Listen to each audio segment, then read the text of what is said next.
Hello साथियों, नमस्कार। मैं राजेश। दोस्तों, ये है आपके सामने यूपीपीएससी प्रीलिम्स 2020 का सेकंड पेपर, जिसे हम लोग बहुत ही प्यार भरे शब्दों में सी सेट बोलते हैं। क्या? सी सेट। तो आप लोग को थोड़े ही शब्दों में बहुत ही जल्दी से इसके बारे में थोड़ा सा बता दूं। जो यूपीपीएससी एग्ज़ाम करवाती है यूपीपीसीएस का, उसमें साथियों दो पेपर होता है। फर्स्ट मीटिंग में जो फर्स्ट पेपर होता है वो जीएस का होता है, जो 150 क्वेश्चन का होता है, जिससे हमारी प्रीलिम्स की मेरिट तय होती है। और सेकंड मीटिंग में जो सेकंड पेपर जीएस का होता है साथियों, जिसे हम लोग सी सेट बोलते हैं, यह क्वालिफाइंग होता है। इसमें हमें 33% पाना अनिवार्य होता है, नहीं तो हम जीएस में कितना भी अच्छा कर ले जाएं, हमारा जो है हम प्रीलिम्स क्रैक नहीं होगा। तो साथियों, ऐसे बहुत से धुरंधर लोग हैं जो जीएस में बहुत ही बेहतरीन करके आते हैं, लेकिन सी सेट में वो लटक जाते हैं, जिसकी वजह से वो प्रीलिम्स ही नहीं निकाल पाते, मेंस तक ही पहुंच ही नहीं पाते, कितनी भी उनके अंदर अच्छी स्किल हो।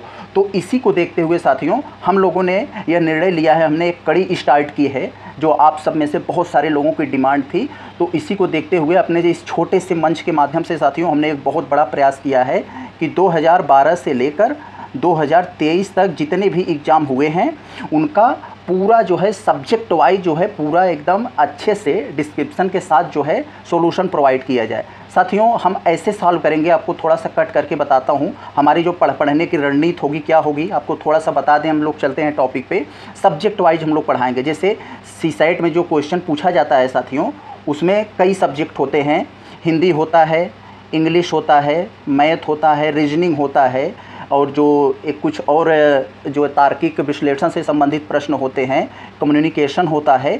इन सब इतने सारे टॉपिक होते हैं। तो हर एक टॉपिक को साथियों 2012 से लेकर 2023 तक जितने भी हिंदी का क्वेश्चन पूछे हैं, पहले हम लोग हिंदी को निपटा लेंगे। फिर 2012 से लेकर 2023 तक जितने इंग्लिश पूछे गए, इंग्लिश को निपटा लेंगे।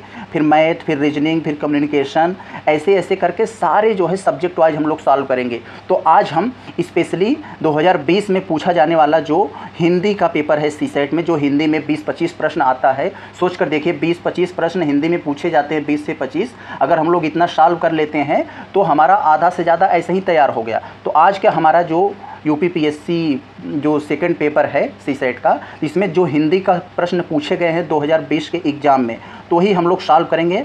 आप लोग इसे देखिएगा और कमेंट करके बताइएगा, तो उसके बाद मैं पूरा हिंदी का एक ही वीडियो में पूरा कंपाइल कर दूंगा। तो साथियों, चलते हम लोग 2020 में पूछे जाने वाले सी सेट के प्रश्न में हिंदी का देखते हैं कि क्या प्रश्न आया है, कैसे आया है। बहुत बेहतरीन साथियों, आप लोग वीडियो को अंत तक देखिएगा, आपको अंदाज़ा लगेगा, आपको एक आउटलाइन मिल जाएगा कि किस लेवल के प्रश्न आते हैं, कहाँ से आते हैं, कैसे आते हैं और ये सॉल्व कैसे किए जाते हैं। तो देखें हम लोग पहला प्रश्न साथियों कह रहा है यथाशक्ति में कौन सा समास है। एक शब्द दिया है यथाशक्ति और पूछा है समास। तो आप लोग समास अगर पढ़े होंगे तो यथाशक्ति साथियों अव्ययी भाव समास है। कौन सा समास? अव्ययी भाव। इसमें जैसे यथाशक्ति हो गया, प्रतिदिन हो गया, प्रत्येक हो गया, तो इनमें जो होता है साथियों, पहला शब्द प्रधान होता है और अव्यय भी होता है, तो इसे हम लोग अव्ययी भाव कहते हैं। तो इसका आंसर ये हो गया। और ये दिगु क्या होता है? दिगु तो जानते हो, जिसमें जो है संख्या का जो बोध होता है, जैसे पंचमेल, त्रिदेव, दशरथ, इसमें जो है संख्या आती है शुरुआत में, तो हो जाता है दिगु। बहुब्रीहि में दोनों पद अप्रधान होते हैं, यानी प्रधान नहीं होते हैं, तो उसे बहुब्रीहि कहा जाता है। तो इस तरह से साथियों हम लोग एक एक करके पूरा अच्छे से सॉल्व करेंगे।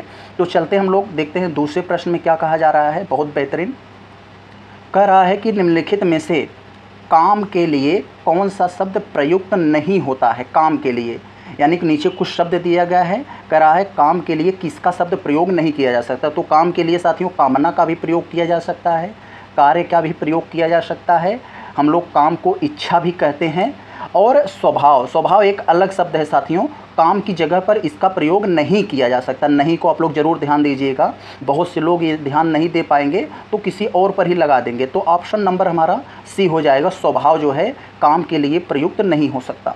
आगे चले हम लोग। बहुत बढ़िया।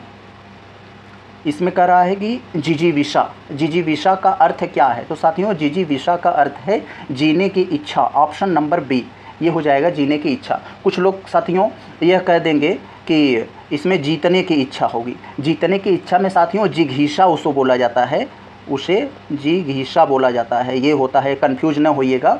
और युद्ध की इच्छा साथियों युयुत्सु होता है, युयुत्सु, याद रखिएगा ये सब। तो ऑप्शन नंबर इसका बी उत्तर हो जाएगा। जिघिषा मतलब जीतने की इच्छा, जीने की इच्छा। आगे चले हम लोग चौथे में देखते हैं क्या पूछ रहा है। समवाय, समवाय शब्द का अर्थ क्या है?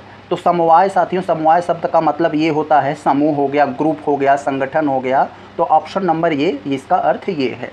आगे बढ़े साथियों, ऐसे ही सरल सरल पूछे जाते हैं, लेकिन थोड़ा सा कन्फ्यूजन के लिए या थोड़ी तैयारी नहीं होने की वजह से बच्चे गलत कर देते हैं। आप लोग देखिए कितने सरल सरल प्रश्न पूछे गए हैं।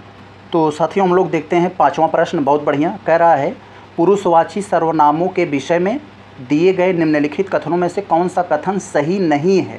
तो कौन सा कथन सही नहीं है साथियों, उसे बताना है। तो पहला कह रहा है कि वह का प्रयोग पुल्लिंग स्त्रीलिंग दोनों में हो सकता है। बिल्कुल अच्छी बात है, सही बात है, सब लोग जानते हैं वह स्त्रीलिंग पुल्लिंग दोनों के लिए होता है। हम उत्तम पुरुष कर्मकार्य का बहुवचनीय रूप है, ये भी बात सही है। सी कह रहा है कि संबंध कारक में मैं का सही रूप मेरे को होता है। नहीं मेरे भाई, मैं का और मेरे इसके लिए ये इसका संबंध कारक में नहीं होता है, तो ये ही गलत है हमारा। ऑप्शन नंबर सी उत्तर होगा। और यह के साथ ने का प्रयोग संभव नहीं है। आप लोग इसे सेंटेंस बनाकर देख लेना, तो ये भी सही है अपनी जगह पे। तो हमें गलत पूछा था कौन सा सही नहीं है, तो सी वाला सही नहीं है। आगे बढ़े हम लोग छठवें में देखते हैं क्या है साथियों। छठवें बहुत बढ़िया प्रश्न। निम्नलिखित हिंदी वर्णों में से अयोगवाह कौन सा वर्ण है? तो अयोगवाह मतलब क्या होता है साथियों? जिस शब्द में स्वर और व्यंजन दोनों का मिक्सिंग होता है उसे हम लोग अयोगवाह कहते हैं। जैसे होता है अंग, तो इसमें स्वर और व्यंजन दोनों है। अह हम लोग पढ़ते हैं तो इसमें स्वर और व्यंजन दोनों है। तो ऑप्शन नंबर हमें कहाँ मिल जाएगा? ऑप्शन नंबर बी हमारा उत्तर हो जाएगा, ये वाला। तो इस तरह से हम लोग ध्यान रखेंगे। तो देखिए हम लोग सातवें में क्या कह रहा है। निम्नलिखित वर्णों में से कौन सा वर्ण मूर्धन्य नहीं है? तो साथियों मूर्धन्य को पहले हम लोग समझ लेते हैं। मूर्धन्य वर्ण क्या होते हैं? ऐसे वर्ण जिनको हम तालु और जीभ, अपनी जीभ से तालु में चोट करके बोलते हैं, जैसे ट, ठ, ड, ढ। तो ऐसे हम लोग जीभ से अपने तालु में चोट करके बोलते हैं, तो वो मूर्धन्य होते हैं।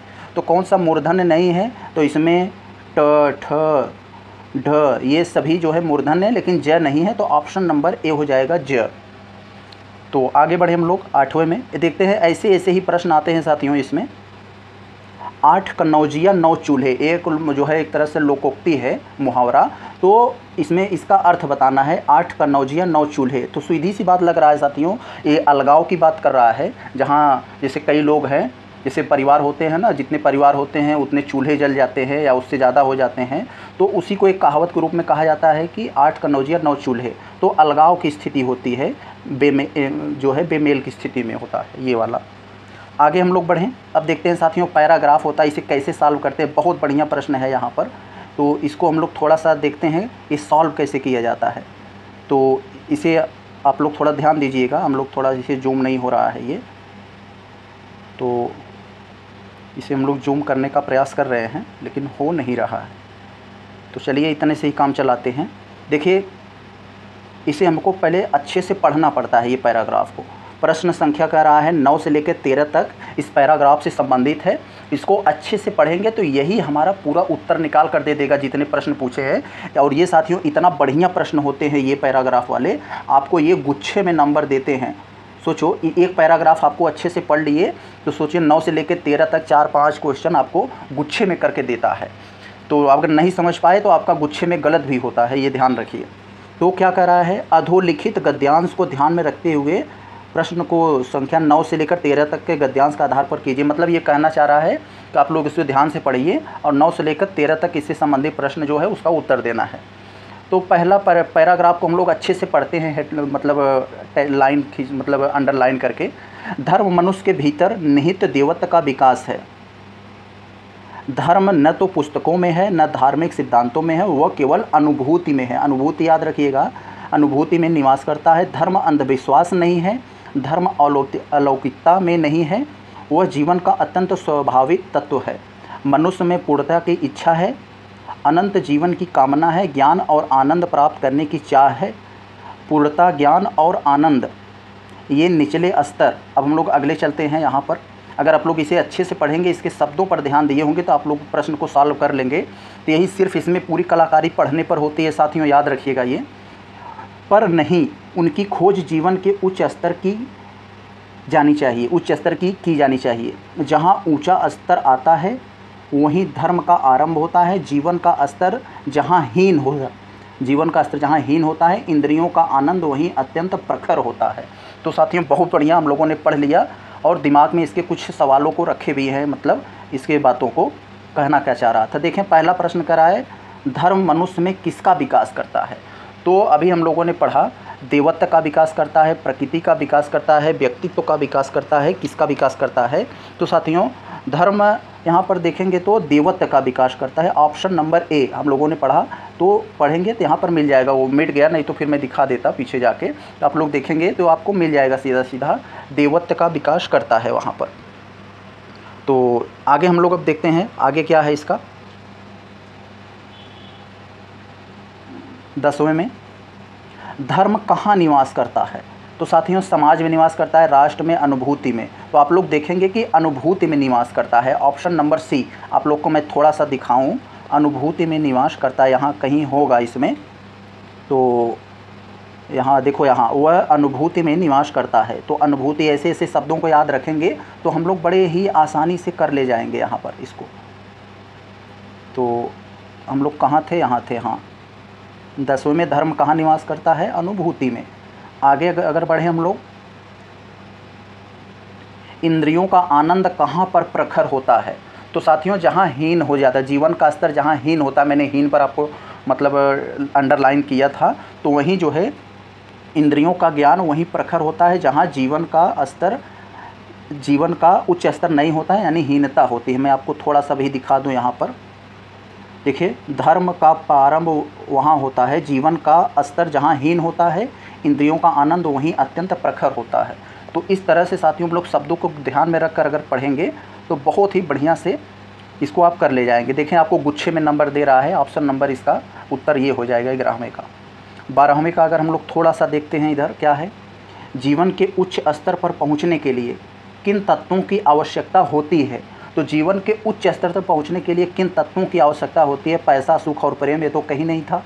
प्रेम और सद्भाव की भावना, ये भी कहीं नहीं मिला हमें, ये मिला था पूर्णता ज्ञान और आनंद। तो ऑप्शन नंबर सी यही उत्तर होगा, आप लोग देख लीजिएगा पैराग्राफ में, तो यही है।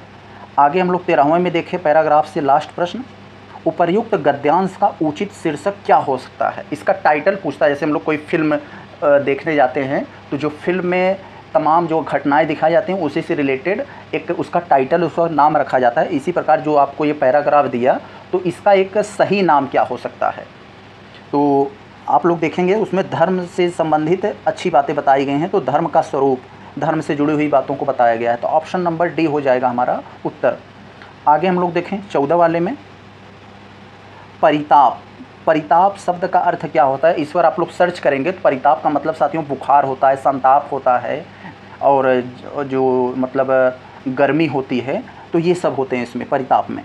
तो यहाँ पर एक है संताप, ऑप्शन नंबर डी यही उत्तर होगा। ज्वाला नहीं होगा, ज्वाला एक तरह से आग का जो है एक फ्लो होता है, जलन भी नहीं होगा, ये प्रमाण तो नहीं होगा। तो ऑप्शन नंबर डी संताप होगा।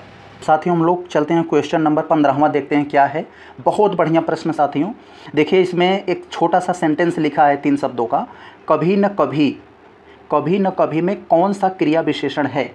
तो साथियों क्रिया विशेषण, इससे पहले हमको क्रिया विशेषण समझना पड़ेगा। जिन शब्दों से क्रिया की विशेषता का बोध होता है हम लोग क्रिया विशेषण कहते हैं, और ये 2 प्रकार का होता है। तो एक मतलब मूल क्रिया विशेषण और एक यौगिक क्रिया विशेषण। तो ये यौगिक क्रिया विशेषण है, मूल क्रिया विशेषण नहीं है। तो ये प्रकार पूछ रहा था ये वाला। तो साथियों हम लोग देखते हैं क्वेश्चन नंबर 16, इसमें क्या कह रहा है, कह रहा है कि निम्नलिखित में विपरीत स्वर क्या है। तो साथियों बहुत बढ़िया प्रश्न है, आपको ऐसे ऐसे मिलेगा, कहीं कहीं विपरीत स्वर मिलेगा और कहीं कहीं आपको सम्मिलित स्वर मिलेगा, ऐसे सम्मिलित स्वर। तो हम लोग सबसे पहले समझते हैं विपरीत स्वर क्या होता है। तो सम्मिलित स्वर अपने आप समझ में आ जाएगा। तो विपरीत स्वर ये होता है जिसे हम लोग जितना हो सके मुंह को उठा के बोलते हैं। तो और ये होता है सम्मिलित स्वर क्या होता है, हम लोग अपने मुंह को, जीभ वाला जो मुंह है उसे पिचका के बोलते हैं। जैसे विपरीत में क्या हो जाएगा, जैसे आ हो गया, मुंह खोलकर मुंह उठाकर, आ, ओ, ये सब विपरीत स्वर में आते हैं। और सम्मिलित में ई आते हैं, जैसे हम लोग मुंह थोड़ा सा पिचका कर बोलते हैं, ई, ऊ, ऐसे करके। तो विपरीत में ओ आ जाएगा, आ भी आएगा और ओ भी आएगा। आ नहीं है तब लोग ओ लगा देंगे यहाँ पर। ये हो गया हमारा 16वें का उत्तर। अब हम लोग देखते हैं प्रश्न नंबर 17 में क्या है। 17 में साथियों बहुत अच्छा प्रश्न है हम लोगों का। तो देखते हैं यहाँ पर क्या है। निम्नलिखित वाक्यों में से कौन सा वाक्य विरामदी चिन्ह की दृष्टि में शुद्ध है।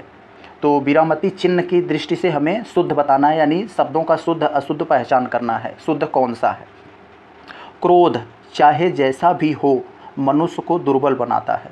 तो साथियों ये क्रोध कामा चाहे जैसा भी हो, तो यहाँ पूर्ण विराम नहीं, यहाँ भी कामा होना चाहिए था, तब सही रहता। तो ये गलत हो गया, तो हमें सही पूछा है। क्रोध पहले ही पूर्ण विराम लगा दिया, सीधा गलत। क्रोध कामा चाहे जैसा भी हो कामा मनुष्य को दुर्बल बनाता है, ये सही है। सबसे फिट यही है, मैंने पहले बताया था इसी तरह से होना चाहिए। यहाँ भी पूर्ण विराम लगा दिया, ये भी गड़बड़ है। तो ऑप्शन नंबर सी हमारा सही है विरामदी चिन्ह के मामले में। तो इसका मतलब विरामदी चिन्ह का मतलब यहाँ ये हुआ कि उसे कहाँ पर कैसे ब्रेक करके बोलना है, ये हमें चिन्हों से पता चलता है। आगे देखें 18 में साथियों इसमें लिखा है जगत प्लस ईश जगदीश में कौन सी संधि है। तो जगदीश में कौन सी संधि है साथियों। जगदीश में एक व्यंजन संधि है। Option number C. व्यंजन संधि क्या होती है, जब कोई व्यंजन किसी दूसरे व्यंजन से मिलता है या दूसरे स्वर से मिलता है तो उनके मिलने से एक विकार उत्पन्न हो जाता है और उसे एक अलग तरह की ध्वनि देता है। तो जैसे इसमें त मिला और यहाँ ई मिला, तो ती होना चाहिए था, लेकिन ये दी में कन्वर्ट हो गया, यानी विकार उत्पन्न हो गया इसकी ध्वनि में। तो ये व्यंजन होता है, ऑप्शन नंबर सी। आगे देखें हम लोग 19 में, जिस मूल शब्द में विकार होने से क्रिया बनती है उसे हम लोग क्या कहते हैं। साथियों हम लोग बचपन में ही 8 में ही 6 में ही पढ़े होंगे, खूब रटाया होगा हिंदी के टीचर हम लोगों ने। इसमें कैसे बताए होंगे उस समय कि कोई जैसे मूल शब्द है उसमें विकार उत्पन्न हो गया, उसमें कुछ गड़बड़ी हो गया, मतलब एक गड़बड़ी क्या, उसमें कुछ मतलब प्रत्यय या मतलब प्रत्यय वगैरह लगाकर उसमें कुछ मॉडिफाइड कर देते हैं, तो उसे हम लोग धातु बोलते हैं। ऑप्शन नंबर सी हो जाएगा, यानी मूल शब्दों में विकार होने से जो क्रिया बनती है उसे धातु बोला जाता है। ये हो गया। आगे देखें हम लोग अब 20वां में साथियों बहुत अच्छा प्रश्न। 20वां में क्या है कि मसृण शब्द का विलोम क्या होगा। तो साथियों किसी भी शब्द का विलोम पता करने के लिए हमने सबसे पहले उसका अर्थ पता होना बहुत ज़रूरी है। तो मसृण का मतलब होता है साथियों मुलायम, सॉफ्ट। तो इसका उल्टा क्या हो जाएगा, रुक्ष यानी खुरदुरा। तो ऑप्शन नंबर सी हो जाएगा हम लोगों का, यही उत्तर हो जाएगा ऑप्शन नंबर सी। तो हम लोगों ने साथियों यहाँ पर देखा। अब हम लोग चलते हैं।